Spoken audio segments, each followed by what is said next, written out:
দল এই যে আজকের যে বিষয় জলবায়ু পরিবর্তনের বিরূপ প্রভাব মোকাবিলায় কেবল আন্তর্জাতিক উদ্যোগ নয়, স্থানীয় উদ্যোগ অবশ্য। স্থানীয় উদ্যোগের পক্ষে বলবেন ছেলেরা যারা ক্লাস 9-এর ছাত্র, এবং বিপক্ষে যারা আন্তর্জাতিক পর্যায়ের সহযোগিতা নেওয়া কাম্য এই পর্যায়ে যারা বক্তব্য রাখবেন তারা অত্র বিদ্যালয়ের 8ম শ্রেণীর ছাত্রী। বক্তব্য দেওয়ার জন্য আহ্বান জানাচ্ছি। এ পর্যায়ে সামিউল বক্তব্য দিবেন। আমার নাম মোহাম্মদ সামিউল ইসলাম, আমি 9ম শ্রেণীর ছাত্র। মাননীয় সভাপতি, বিজ্ঞ বিচারক মন্ডলী এবং উপস্থিত শ্রোতাগণ এবং বিপক্ষ দলীয় আমার বন্ধুগণ, সকলের প্রতি রইল আমার আন্তরিক শুভেচ্ছা ও সালাম। আসসালামু আলাইকুম।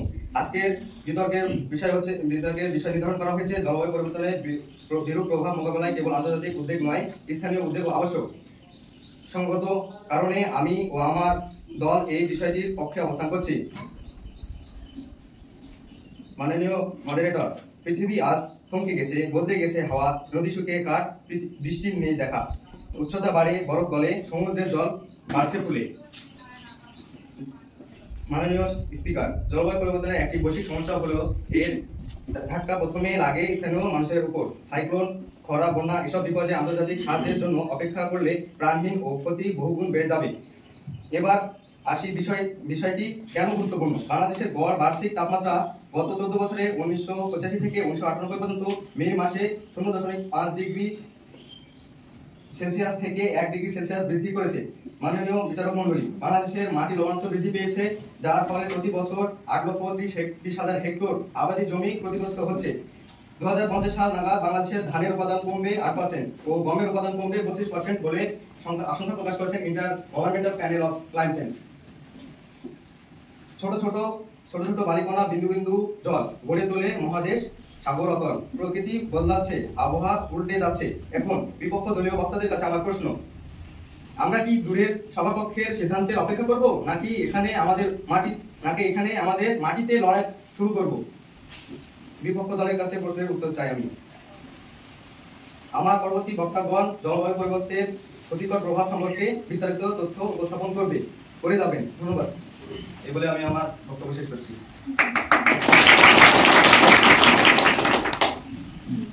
আমার নাম মোসাম্মদ শাহী খাতুন, আমি একজন 8ম শ্রেণীর ছাত্রী। মাননীয় সভাপতি, বিজ্ঞতি বিচার মন্ডলী, প্রতিযোগিতা ও বন্ধু এবং শ্রদ্ধা বিন্দুদের সকলের প্রতি রইল আমার আন্তরিক শুভেচ্ছা ও সালাম। আসসালামু আলাইকুম। আজকে বিতর্ক বিষয় নির্ধারণ করা হয়েছে জলবায়ু পরিবর্তনের বিরূপ প্রভাব মোকাবেলায় কেবল আন্তর্জাতিক উদ্যোগ নয়, স্থায়ী উদ্যোগ আবশ্যক। সংগত কারণে আমি এবং আমাদের দলের এই বিষয়টি বিপক্ষে স্থান করছি। আমি এবং আমাদের দলের অন্যান্য বক্তারা এটাই বলতে চাচ্ছি যে জলবায়ু পরিবর্তন মোকাবেলায় মূল চালিকা শক্ত হতে হবে। আন্তর্জাতিক উদ্যোগে স্থানীয় উদ্যোগের উপর নির্ভর করে টেকসই সমাধান সম্ভব নয়। জলবায়ু পরিবর্তনের মূল কারণগুলো বিশ্বব্যাপী জীবাশ্ম জ্বালানির উপরাগ ও কার্বন নিঃসরণ ইত্যাদি। এসব হচ্ছে আন্তর্জাতিক নিয়ন্ত্রণী বিষয়। একজন কৃষকের স্থায়ী পর্যায়ে গাছ লাগানো যতটা প্রশংসাই হোক না কেন, তাতে পৃথিবীর গড় উচ্চতা 1.5 ডিগ্রি সেলসিয়াসের নিচে রাখা যাবে না। যেটির জন্য প্রয়োজন বিশ্ব নেতৃত্বের সিদ্ধান্ত, বৈশিষ্ট্য পিছু ও আইনগত পদক্ষেপ নিতে হবে। স্থায়ী উদ্যোগে রয়েছে নানান রকম সীমাবদ্ধতা, প্রযুক্তি, অর্থ, গবেষণা। এসবের অভাবে স্থায়ী পর্যায়ের পর সদস্যদের পরিবেশ সুরক্ষা কার্যক্রম চালানো প্রায় অসম্ভব। যেমন অন্যায়যোগ্য ও জ্বালানির রূপান্তর বা জলবায়ু সহনশীল অবস্থা কাঠামো গড়ে তোলায় এসব করতে আন্তর্জাতিক অনুদান ও সহযোগিতার প্রয়োজন। জলবায়ু প্রভাব এক দেশের সীমাবদ্ধতা নয়। বাংলাদেশের কোন নদীর ওপর যদি ভারত বাঁধ নির্মাণ করে, তাহলে দেশের স্থায়ী উদ্যোগ দিয়ে সেই সমস্যার সমাধান হবে না এবং তা মোকাবেলা দরকার আন্তর্জাতিক ইক্ষনীতি ও সময় দ্রুত চলে যাচ্ছে। বিশ্বকে বাঁচাতে এখন জরুরি কঠোর পদক্ষেপ, ব্যাপক ও সমাধান পদক্ষেপ, যা কেবল আন্তর্জাতিক পর্যায়ে নেওয়া সম্ভব। প্যারিস চুক্তি ও গ্লাসগো সম্মেলন COP এর ফর্মগুলোর ছাড়াও কি কোনো দেশকে বাধ্য করা যেতে পারে?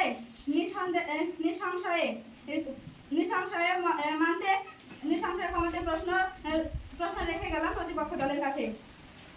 আমদান রেল স্টেশন রক্ষা, বরফ গলার হার কমানোর, সাগরের উচ্চতা বৃদ্ধির ক্ষমতা বিষয়গুলো একমাত্র বৈশিষ্ট্য উদ্যোগে সমাধানযোগ্য। স্থায়ী উদ্যোগের তখনই টিকে যখন আন্তর্জাতিক সহায়তা নেতৃত্ব থাকে স্থায়ী হয়ে যথেষ্ট যুক্তির অর্থাৎ কিংবা প্রকাশিত না থাকলেও তা ইচ্ছা থাকা সত্ত্বেও কিছু করতে পারে না। সুতরাং স্থায়ী উদ্যোগের পরিকল্পিত মাত্রা নট দ্য ফাউন্ডেশন। সুতরাং মাননীয় সভাপতি, আমরা যদি সত্যি জলবায়ু সংকট সমাধান করতে চাই তাহলে আমাদের নির্ভর করতে হবে। আমি এই সংকট বলতে চাই যে জলবায়ু পরিবর্তন মোকাবেলায় স্থায়ী উদ্যোগে নয়, আন্তর্জাতিক উদ্যোগ এর চাবিকাঠি নয়। এ বলে আমি আমার বক্তব্য শেষ করছি।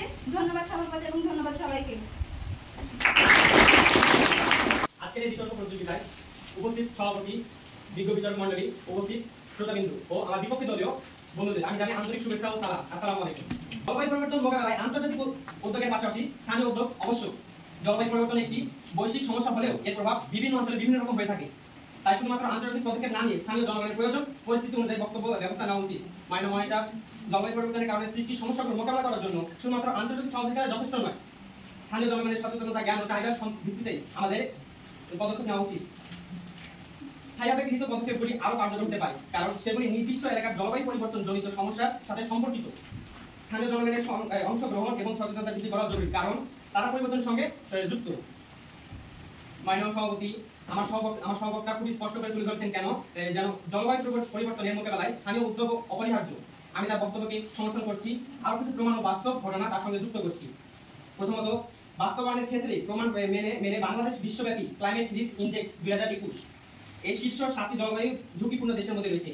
কিন্তু এখনকার বাঁধ মেরামত, ম্যানগ্রোভ বনায়ন, খাল পুনর্খননের মতো কাজগুলো হয়েছে স্থানীয় মানুষের উদ্যোগে, আন্তর্জাতিক প্রেক্ষাপটের দীর্ঘ অপেক্ষা ছাড়াই।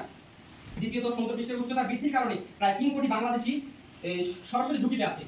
তথ্য পরিসংখ্যান বিশ্ব ব্যাংক 2020 এই বিশাল সংখ্যক মানুষের জন্য দ্রুত পদক্ষেপ দরকার, যা কেবল স্থানীয় সরকার সম্প্রদায়ের মাধ্যমে সম্ভব।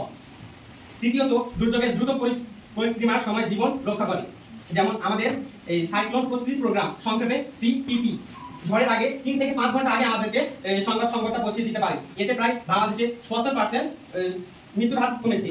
তথ্য পরিসংখ্যান 2019 এটি একটি সম্পূর্ণ স্থানীয় ব্যবস্থাপনা যা আন্তর্জাতিক উদ্যোগের জন্য অপেক্ষা করে। তাই জলবায়ু পরিবর্তনের এই বৈশ্বিক যুদ্ধে আন্তর্জাতিক সহায়তা হলেও এর বাঁচার শেষ আস্থা ভরসা আমাদের স্থানীয় উদ্যোগ, যেখানে নিজের মানুষ ভবিষ্যতে রক্ষা করে।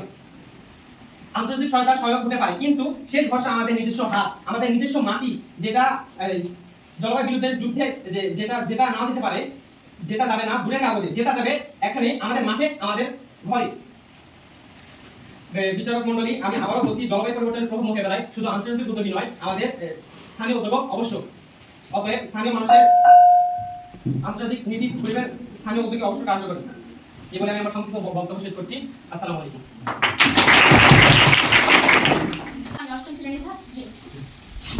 মাননীয় সভাপতি, বিজ্ঞ বিচারণা মণ্ডলীয় আমার প্রতিপক্ষ বন্ধুরা, সকলের প্রতি রইল আমার আন্তরিক সালাম। আসসালামু আলাইকুম। জলবায়ু পরিবর্তনের রূপ প্রভাব মোকাবেলার কেবল আন্তর্জাতিক উদ্যোগ নয়, বরং স্থানীয়ভাবে মোকাবেলা উদ্যোগ আবশ্যক। প্রসঙ্গত কারণে বিপক্ষের অবস্থান করছি। প্রতিপক্ষে বন্ধুরা, পৃথিবী জলবায়ুর কারণে এর পর্যায়ে আমরা লক্ষ্য একটাই, আমাদের এই পৃথিবীকে বাঁচাতে হবে। মাননীয় সভাপতি, আমরা পৃথিবীকে বাঁচাতে কথা ভাবছি, বাংলাদেশে নয়। পৃথিবী বাঁচলে বাংলাদেশও বাঁচবে। বিজ্ঞ প্রতিপক্ষ যেখানে ইউরোপ আমেরিকার মতো উন্নয়নশীল দেশে জলবায়ু মোকাবেলা হিমশিম খাচ্ছে, সেখানে ছোট একটি দেশে বসে জলবায়ু মোকাবেলার কথা ভাবা স্বপ্নেও ছাড়া আর কিছুই না। আমাদের স্বীকার করতে হবে জলবায়ু বিরূপ প্রভাব একটি বৈশ্বিক সংকট। এই সংকট মোকাবেলার জন্য একটি কমিটি গঠন করা হয়েছে, যার সদস্য রয়েছে বাংলাদেশের। গত 23শে এপ্রিল জলবায়ু পরিবর্তনের প্রভাব মোকাবেলার বিষয়ক একটি সেমিনার অনুষ্ঠিত হয়। আজারবাইজানের সেখানে 20 থেকে 25টি দেশের প্রধান উপস্থিত ছিল। মাননীয় সভাপতি, বাংলাদেশের পক্ষে সেখানে উপস্থিত ছিল বাংলাদেশের সরকার প্রধান উপদেষ্টা ডক্টর মোহাম্মদ ইউনূস। বিজ্ঞপ্তি প্রতিযোগিতার পক্ষে স্থানীয়ভাবে জলবায়ু মোকাবেলা করা সম্ভব হলো, আন্তর্জাতিকভাবে এই কমিটি করার কোনো প্রয়োজন ছিল কি?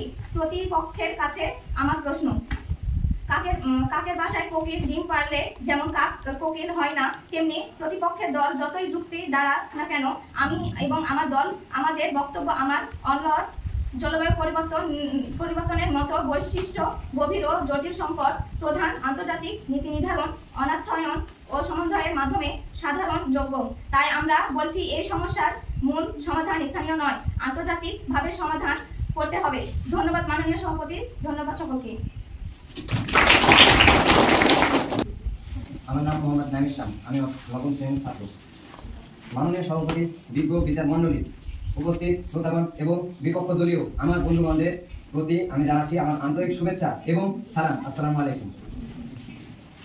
আজকের বিতর্কের বিষয় নির্ধারণ করা হয়েছে জলবায়ু পরিবর্তনের বিরূপ প্রভাব মোকাবিলায় আন্তর্জাতিক উদ্যোগই নয় বরং স্থানীয় উদ্যোগও আবশ্যক। সম্মানিত সভাপতি মণ্ডলী, আমার প্রথম এবং দ্বিতীয় বক্তা এটি পরিষ্কার করে বুঝিয়ে গেছেন যে জলবায়ু পরিবর্তনের ক্ষতিকর প্রভাব মোকাবিলায় আন্তর্জাতিক উদ্যোগের পাশাপাশি স্থানীয় উদ্যোগও জরুরি। কেবল আন্তর্জাতিক পদক্ষেপ যথেষ্ট নয়, স্থানীয় জনগণের সক্রিয় অংশগ্রহণ এবং তাদের চাহিদা অনুযায়ী ব্যবস্থা গ্রহণ করা প্রয়োজন। আন্তর্জাতিক উদ্যোগগুলির প্রধান বিষয়গুলি হচ্ছে জাতিসংঘের জলবায়ু পরিবর্তনের সংক্রান্ত framework convention, Kyoto protocol, Paris চুক্তি, জলবায়ু কর্মজোট, IPCC। এখানে আমার প্রতিপক্ষ দল এগুলোর ধারণা প্রদান করেছেন। এখন আমার প্রতিপক্ষ দল প্রশ্ন করেছেন যে জলবায়ু পরিবর্তন তো বৈশ্বিক সমস্যা, তাহলে শুধু স্থানীয় উদ্যোগ কি যথেষ্ট? আমরা শুধু বলছি না, আমরা বলছি প্রথম ও প্রধান ভরসা হতে হবে স্থানীয় উদ্যোগ, কারণ প্রভাব স্থানীয়ভাবে পড়ে আর তাৎক্ষণিক প্রতিক্রিয়া সেখানে সম্ভব। আন্তর্জাতিক সহযোগিতা সহায়ক, কিন্তু তার ছাড়া স্থানীয় পদক্ষেপ চলতেই হবে। এই বলে আমি আমার বক্তব্য শেষ করছি। আসসালামু আলাইকুম। আমার নাম আমি অষ্টম শ্রেণীর ছাত্রী। শ্রদ্ধা সভাপতি, বিচারক মণ্ডলী এবং প্রতিপক্ষ বন্ধুরা, সকলের প্রতি রইল আমার সালাম। আসসালামু আলাইকুম। আজকে আমাদের বিতর্কের বিষয় হলো জলবায়ু পরিবর্তন মোকাবেলায় কেবল আন্তর্জাতিক বিষয় নয়, স্থানীয় উদ্যোগও আবশ্যক। আমি এর বিপক্ষে বলছি, কারণ জলবায়ু পরিবর্তন কোনো স্থানীয় সমস্যা নয়, এটি একটি বৈশ্বিক রোগ। মাননীয় স্পিকার, আর এই রোগের চিকিৎসা একটি শহরের ব্যান্ডেজ কখনই কাজ করবে না। মাননীয় স্পিকার, ধরুন যদি একটা বাড়ির রান্নাঘরে আগুন লাগে, তাহলে সেই বাড়ির সবাইকে মিলে নিভাতে হবে। সেই আগুন যদি একটা শহর থেকে অন্য শহরে ছড়িয়ে পড়ে, তাহলে কি একটা বাড়ি বা একটা পাড়া পারবে সেই আগুনকে নিভাতে? নিশ্চয়ই না। জলবায়ু পরিবর্তনের সমস্যা ঠিক এমনই, এটা কোনো রান্নাঘরে আগুন নয়, বরং পুরো পৃথিবীর অগ্নিকাণ্ড। আমার বিতর্কের মূল যুক্তি সীমিত ক্ষমতা। স্থানীয় উদ্যোগের সবচেয়ে বড় দুর্বলতা হলো এর ক্ষমতা সীমিত। একটি শহর তার কার্বন নির্গমন কমালেও যদি পাশে দেশ বা শহর নির্গমন বাড়তে থাকে, তাহলে বৈশ্বিক উষ্ণায়ন কমবে না। জলবায়ু পরিবর্তন সমুদ্রের ঢেউয়ের মতো, যা সব দেশের উপর আছে পড়ে। একটা শহরকে পারবে তার উপর বাঁচাতে? প্রশ্ন রইল আমার আর্থিক প্রযুক্তির অভাব। বড় আকারের সমাধান যেমন নবায়নযোগ্য শক্তি প্রকল্প বা কার্বন ক্যাপচার প্রযুক্তি খুবই ব্যয়বহুল। স্থানীয় সরকারের হাতে এই ধরনের বিশাল বাজেট বা উন্নত প্রযুক্তি থাকে না। এর জন্য প্রয়োজন আন্তর্জাতিক অনুদান ও প্রযুক্তিগত সহায়তা, যা কেবল বিশ্বব্যাপী সমন্বয়ের মাধ্যমে সম্ভব। দায়িত্বকার গ্রিনহাউস গ্যাসের বেশিরভাগ নির্গমন করে বড় বহুজাতিক কোম্পানি। এটি নিয়ন্ত্রণ করা কোনো একটি ছোট শহর বা দেশের পক্ষে সম্ভব নয়। এই নিয়ন্ত্রণ করতে আন্তর্জাতিক চাপ এবং কঠোর আইন প্রয়োজন। যদি আমরা এটা আমাদের নিয়ন্ত্রণ করতে না পারি, তাহলে স্থানীয় উদ্যোগগুলো নিষ্ফল হয়ে যাবে। মাননীয় স্পিকার, আমি বিশ্বাস করি যে জলবায়ু পরিবর্তন মোকাবিলায় কেবল স্থানীয় উদ্যোগ যথেষ্ট নয়, আন্তর্জাতিক উদ্যোগও আবশ্যক।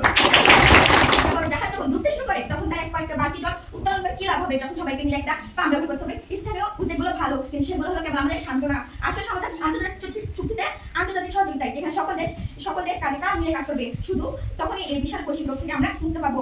ধন্যবাদ মাননীয় স্পিকার, ধন্যবাদ সবাইকে। এটা আমার ভালো লাগছে, সুন্দর কথা বলছে। আরেকটু আসতে হবে, ভালো লাগছে।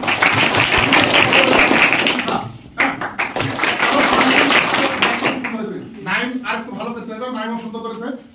সবাই ভালো হয়েছে, তার মধ্যে মোটামুটি 3 জনকে আমার মোটামুটি 5 জন হয়েছে। তাহলে পক্ষে বেলা হলো প্রথম, আর বিপক্ষে হলো